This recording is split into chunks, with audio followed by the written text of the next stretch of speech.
Mediocre.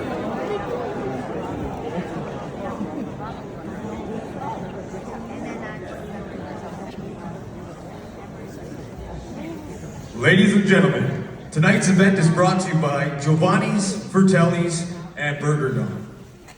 Let's welcome to the stage, Frank DeMarco!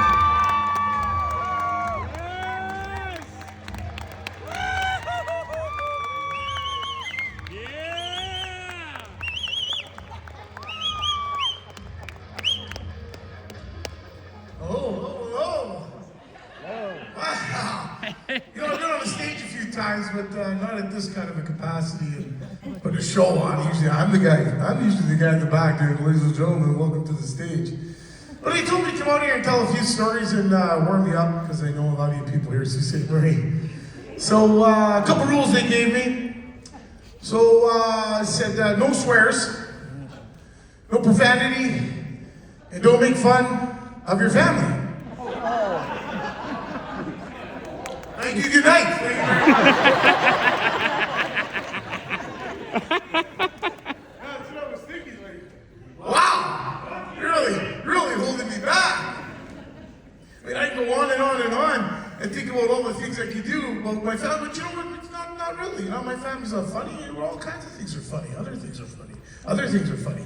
I can't say any swears in English. Because you know, in any Italian household, there's all kinds of swears. And you don't gotta be Italian to know fangool or fanabli. Those are words even my grandmother would say in the house. And that was okay. But not like we can say the words, if you translate those into English, they're really bad words. And even if you're English, you know where those words are living in Sault Ste. Marie. They're bad words. They're bad words. You can say, nah, you're swearing. No, I no sweat. I'm good. So you just gotta work off that. Speaking of my nana, I've been thinking about her a lot today. Today especially. I've been sick, no joke. Even missed work, very odd. I've been sick for 2 days. 2 days. Remember when I first got married? We had this nice little apartment on Core Road.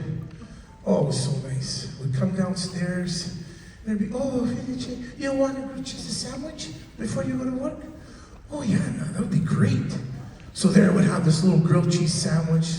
You know, that was day one. Day two, I'd have a toast, cheese, piece of salami. Not even my mother can do that. That's a nana for you. And I got a wife now.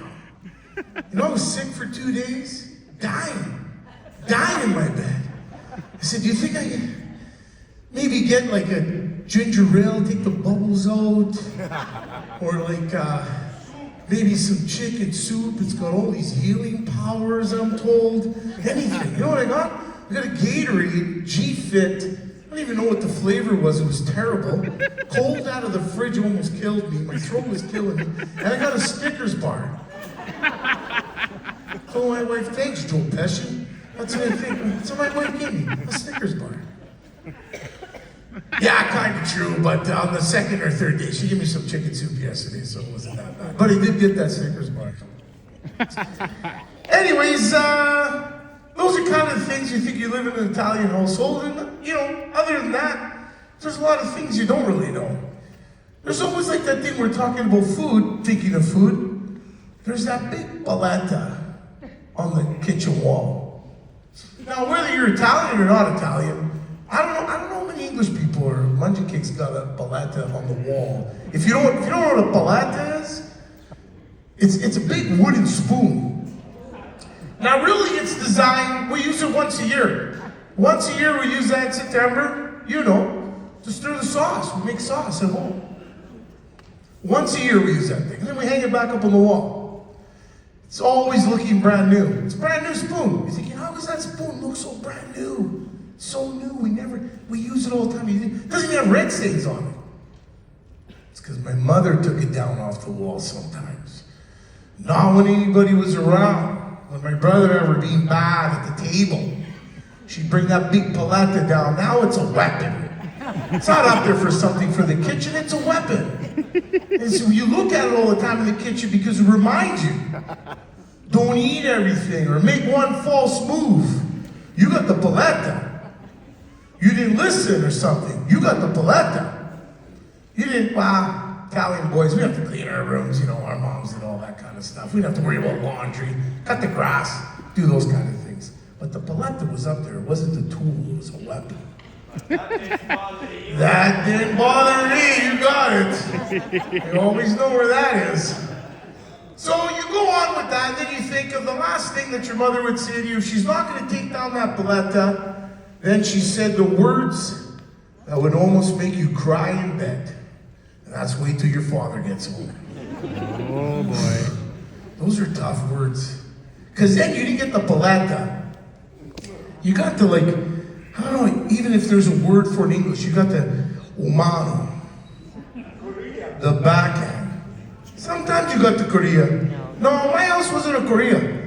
My dad was a bricklayer. He had huge arms, big hands, huge hands. You got I'll tell you how he said it. You see this? He's the brother of these. Don't get the brother of these. Be off, because you're going to get the brother. So you got a little backhand every now and then. Now when you're young, I can tell the story like we're so scared. You know, I was young. He hit me so hard because you're little, you're young. It wasn't really that hard. It was just a little, you know, a little backhand. Sometimes it'd be a psych. You'd be at the table, complain about the pasta. No, I never complained about pasta. Let's get that straight. You complain about something like pasta or the vegetables. Really, your dad would kind of joke about it. Complain about steak on Oklahoma Steel payday. Don't do that. I don't even know if we can still do that now. But anyways, you got the mono. I can only remember really, a whole lot of times I got it. I got it the most. I can say that. I got a few of my family members here. They probably remember I got it the most. Probably one of the best times is, like I mentioned earlier, my dad was a bricklayer. We went on a job, and I would work side jobs with him. So we go to the house, and most of the jobs we did were for Italians in the West End. We did this 3-day job. We did this fireplace. My dad was quite the bricklayer, very artist. Woo! Thank you. So we would build this nice fireplace, and everything's beautiful. And then, of course, always part of the payment at an Italian brick job was dinner. I don't want my mother to get upset, she's out there, but we sat down. I can't remember, I think I remember the names. Let's see, Tomasetti's, the father, Giulio's dad, and his wife. Anyways, the pasta and the sauce was out of this world. Not as good as yours, Mom, but it was really, really good. It was really, really good. And she was so happy watching me eat. Oh, she said, "You're so proud. Look at you, love this." I had meatball. You want an extra meatball? I love an extra meatball. I got the extra meatball, got the sauce, got the bread. I owned it, the sauce, eating it, scraped my whole plate. Oh, she's so proud. My dad looked at my son. He eat. He's a good boy. Beautiful. Got the truck on the way home. Boom!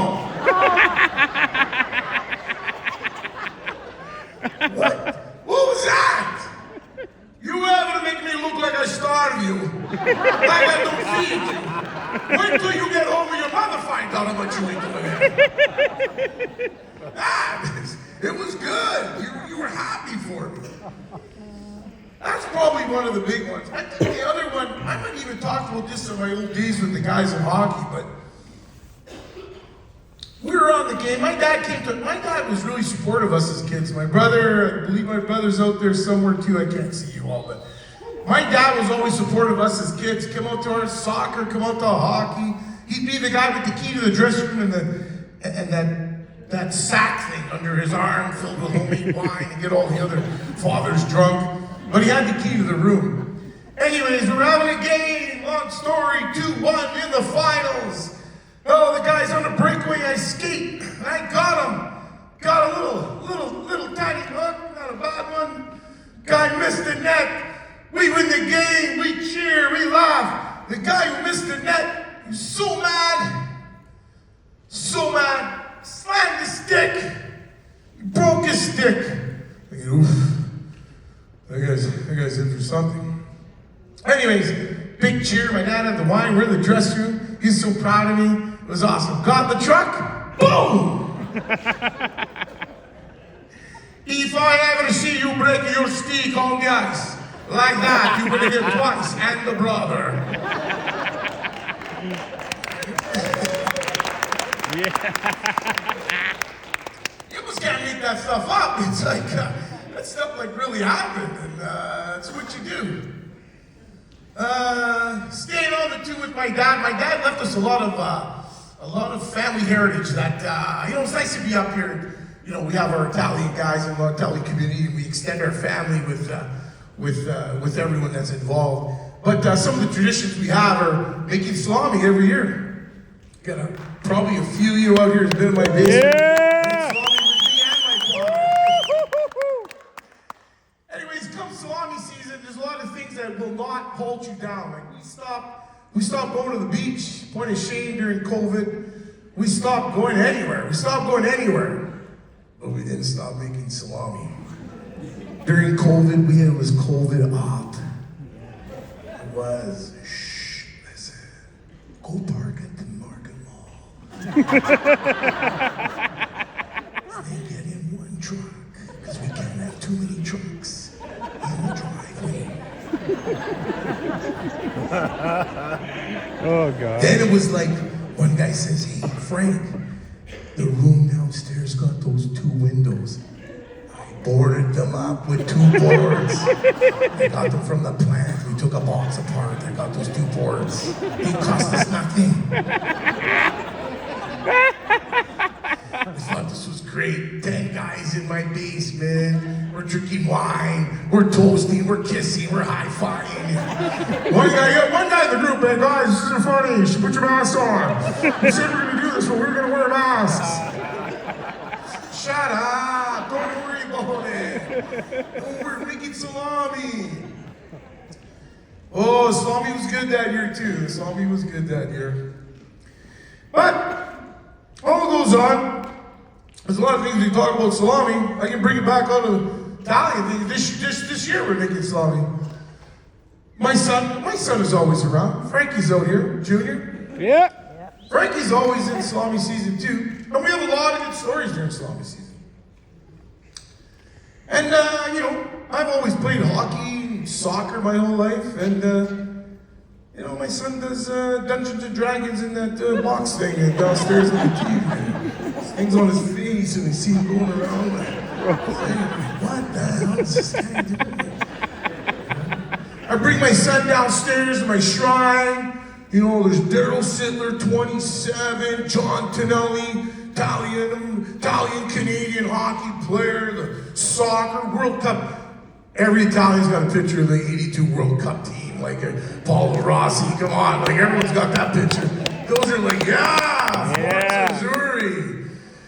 And my son, I love him dearly. He goes, Dad, you gotta come upstairs and check out this room I put together. I'm waiting. I'm thinking, it's gonna be something. And he opens up the door, and there's all the comics, the Hulk, and all these things. I'm thinking, you know what? Hey, he loves it. Good for him.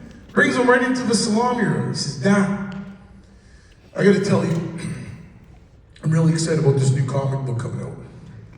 It's okay. I'm gonna give him a time. Go for it, son. Tell the story with all my good man friends here. All these guys are here. Hey, Frankie, go ahead. Let the kid tell the story, Frank. You can't let the kid tell the story. You know what I mean? So Frankie gets up to some Dad, listen. There's a new comic coming out. Spider-Man? Yeah, Spider-Man. Versus Godzilla.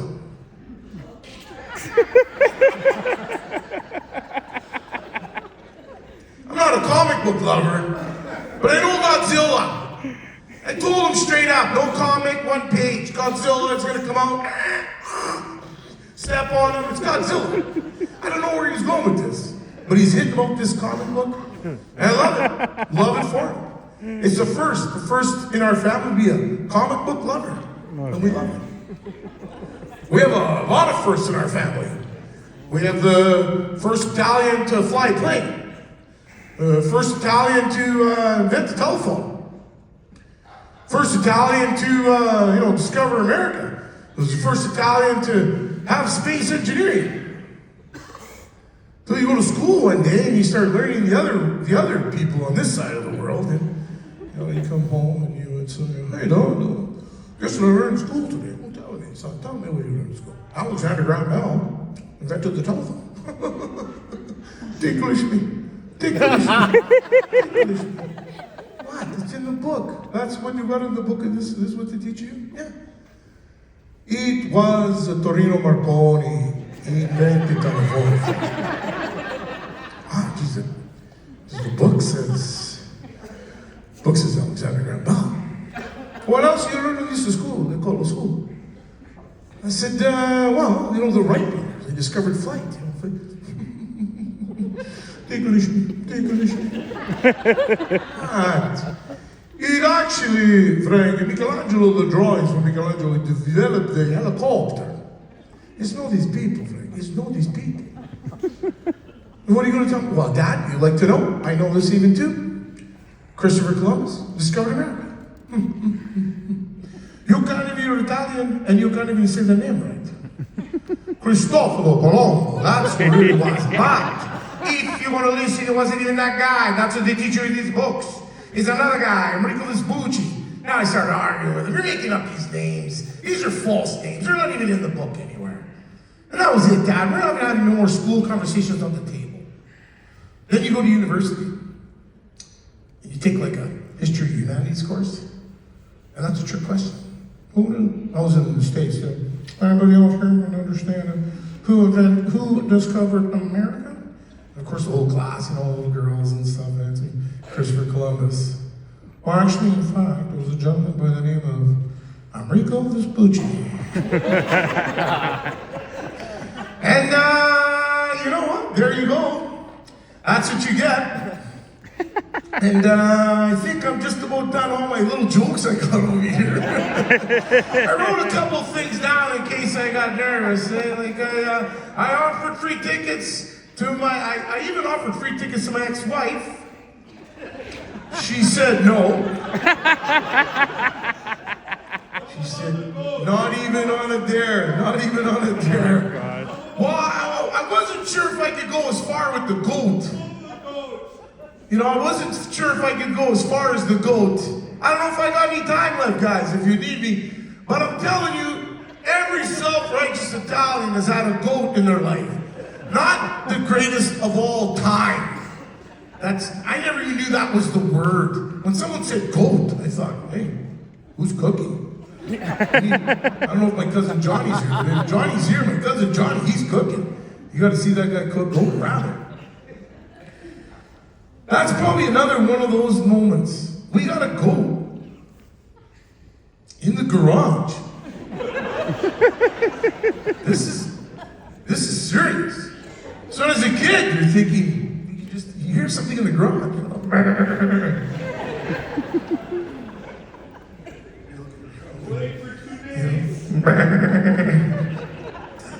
This is wild. You go in the garage, you open up that door, there's a goat in the garage. This is wild. My dad got us a pet goat. It's fantastic. You know who's got to meet the goat? The dog. So I go to the backyard and get the dog. I'm telling you, Tyler was in. Come on, we're going to meet this goat in the garage. We go into the garage. Just as I'm ready to open up the door, bow! I got the bop in the head. You're going to try to stiffen up that meat and scare this goat? It's not going to be a goat anymore. Now it's going to be like an old goat. You can't eat it like that. We're going to eat this goat? We're not just going to eat this goat, Frank. I'm not doing the accent. Frank, we're not going to just eat this goat. We're going to kill it first in the garage. Dad, I'm 10. 10 years old. Could you imagine in today's age? My wife's out there. Go get the grandkids. We're going to kill some goats. They got a hard enough time cutting the grass. Oh, gosh. Kill goats, rabbits. Jeez, would never happen. Would never happen in today's world. Never happen. You get that bopped in the head, and that was it. Anyways, I think I'm good. I got my show out. Hope you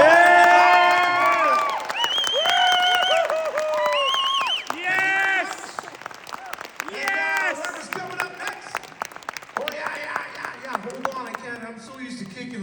ride home with me. Thank you very much. Enjoy the show. We got a great show coming up. Yeah!